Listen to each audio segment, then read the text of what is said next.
the game. It's a rich thing.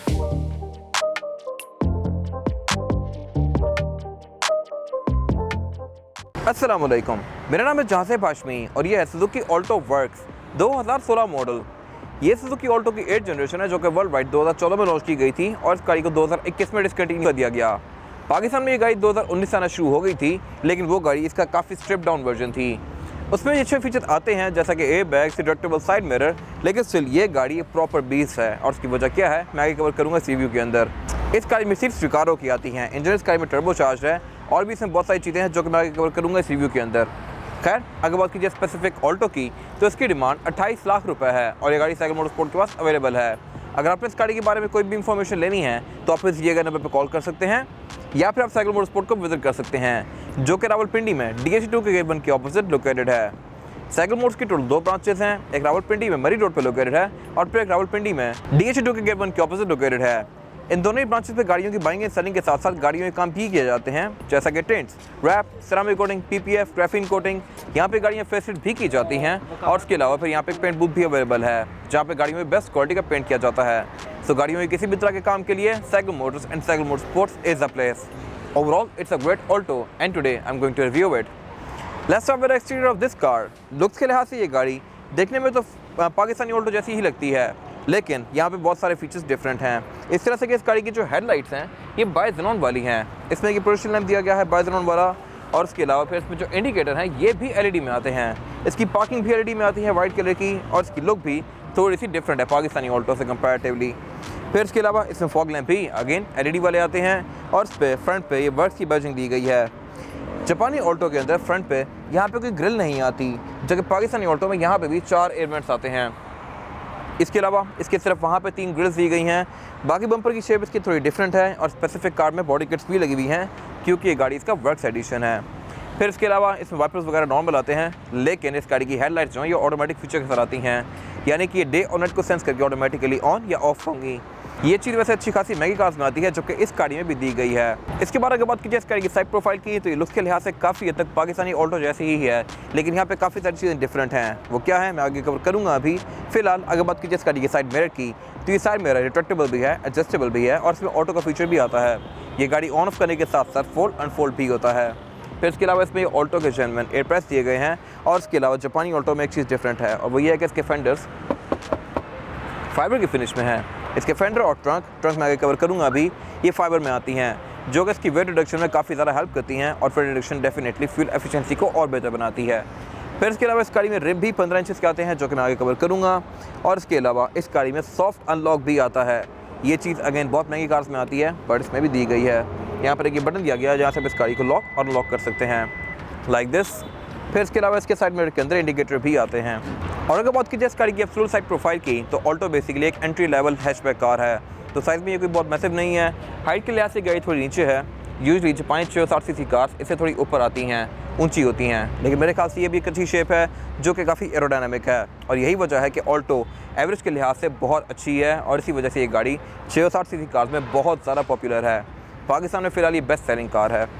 इसके अलावा बाकी रेयर विंडोज़ गाड़ी काफ़ी छोटी सी आती है जो कि मैं अंदर से कवर करूँगा अभी। इसमें साइड स्कर्ट्स दी गई हैं डेफिनेटली क्योंकि ये गाड़ी वर्क्स एडिशन है और ये गाड़ी क्योंकि वर्क्स एडिशन है तो इसको शो करवाने के लिए नीचे यहाँ पे वर्क्स की बनाइल्स भी दी गई हैं।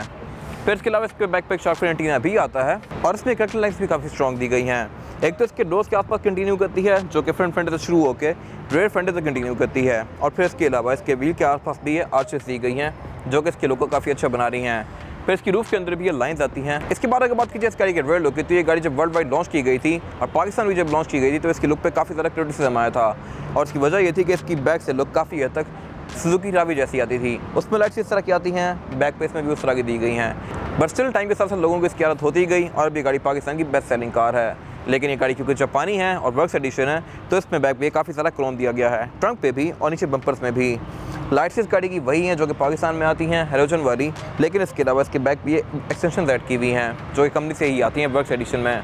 फिर इसके अलावा इसमें स्पॉयलर भी आता है बैक पे ये और इसमें रेयर विंडशील्ड वाइपर भी आता है वॉशर के साथ। इसके अलावा फिर इसकी रेयर विंडोज़ प्राइवेसी वाली हैं और इसके बैक पे एक ही बटन आता है सॉफ्ट क्लोज वाला, यहाँ से आप इस गाड़ी को लॉक अनलॉक भी कर सकते हैं और ये इस गाड़ी की ट्रंक कैपेसिटी जो कि ठीक है काफ़ी स्पेशियस है।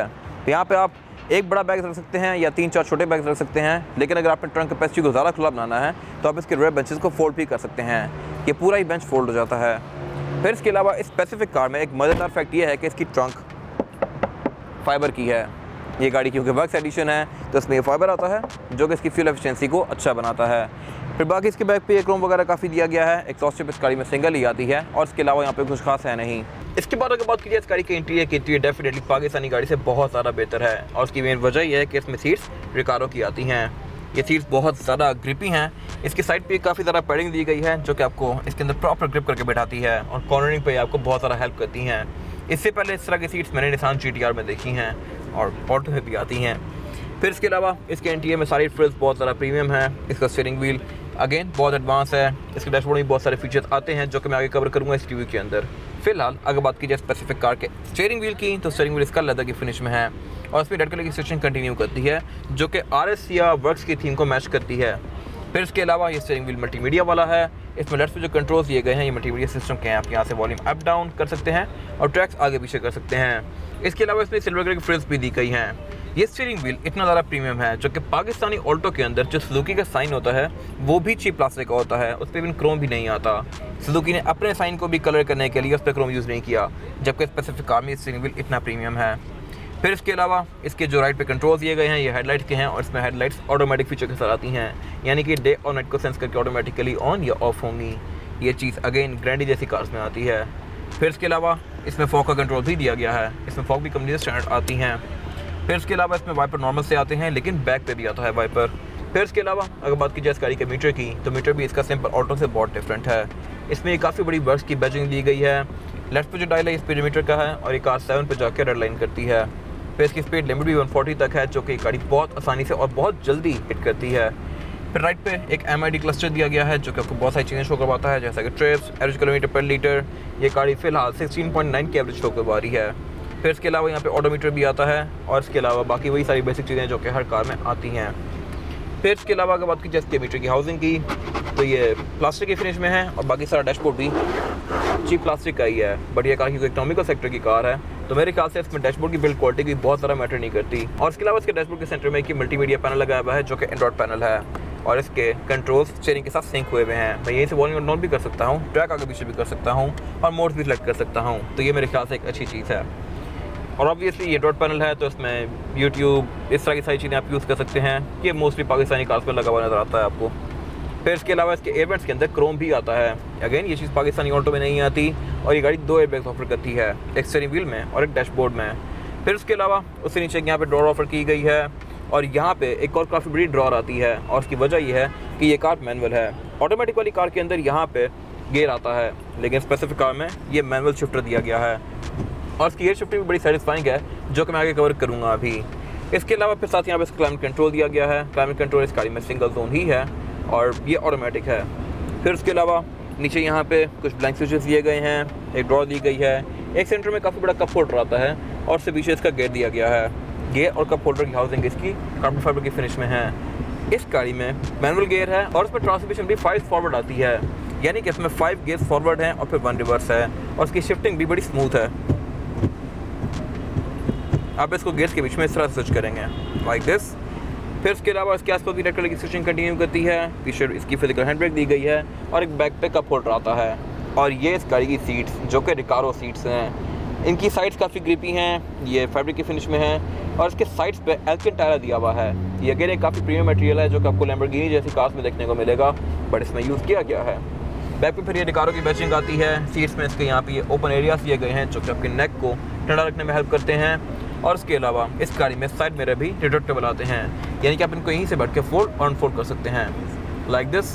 और ये गाड़ी ऑन ऑफ होने के साथ साथ भी फोल्ड अनफोल्ड होते हैं। फिर इसके अलावा इसकी चारों विंडो सिंगल टैप वाली हैं, आप इनको सिंगल टैप से फुली रोल डाउन या रोल अप कर सकते हैं। और इसके अलावा वैनिटी मिरर इस गाड़ी में ड्राइवर और पैसेंजर दोनों के लिए आते हैं। सेंटर में फिर इसकी केबल लाइट दी गई है और एक यहाँ पे माइक दिया गया है। रियर व्यू मिरर इस गाड़ी का नॉर्मल सा आता है। फिर इसके अलावा ये गाड़ी ट्रैक्शन कंट्रोल भी ऑफर करती है और कुछ यहाँ ब्लैंक स्विचेस हैं जहाँ पर आप कुछ आफ्टर मार्केट लेकर लगा सकते हैं। और ये गाड़ी पोस्ट स्टार्ट भी ऑफर करती है, यहाँ पे पोस्ट स्टार्ट दिया गया है। इसके बाद अगर बात की जाए इस गाड़ी में रेयर पैसेंजर के लिए सीटिंग कैपेसिटी की, तो ये भी काफ़ी स्पेशियस है। ऑब्वियसली ऑल्टो है तो यहाँ पे 2 लोग आसानी से बैठ सकते हैं, 3 आ चाहे तो आ जाएंगे, लेकिन फिर ज़्यादा कंफर्टेबल नहीं होंगे। मेरे पास लेग रूम का यहाँ पे बिल्कुल भी कोई इशू नहीं है। और हेडरूम का भी। यहाँ पे आसानी से कोई बंदा बैठ सकता है, लेकिन 2-3 आना चाहें तो आ जाएंगे, लेकिन यहाँ पे फ्लोर पे फ्लैट नहीं आता, तो यहाँ पे थर्ड पर्सन को पाँव रखने में थोड़ी सी मुश्किल होगी। फिर इसके अलावा बैक पे 2 हेडरेस्ट दिए गए हैं, ड्राइव बेंचेस के फोल्डेबल आते हैं और इसमें बैक पे ये सीट बेल्ट भी आती हैं। फिर इसके अलावा यहाँ पे आइसोफिक्स के पोर्ट्स भी दिए गए हैं और इसके अलावा इसके बैक पे रिकार्डो की बैचिंग भी आती है सीट्स में। बैक पे स्पीकर के स्लॉट्स आते हैं, इनमें स्पीकर्स भी आते हैं और ऑल्टो वर्क्स के अंदर जो ये डोर हैंडल्स हैं ये क्रोम की फिनिश में आते हैं। और यहाँ पे एक और अच्छी चीज़ है, अब ये है कि इसके रेयर डोर्स ऑलमोस्ट 90 डिग्री के एंगल पे खुलते हैं, तो यहाँ पे एंट्री एग्जिट भी काफ़ी आसान है। इसके अलावा यहाँ पे कुछ खास है नहीं।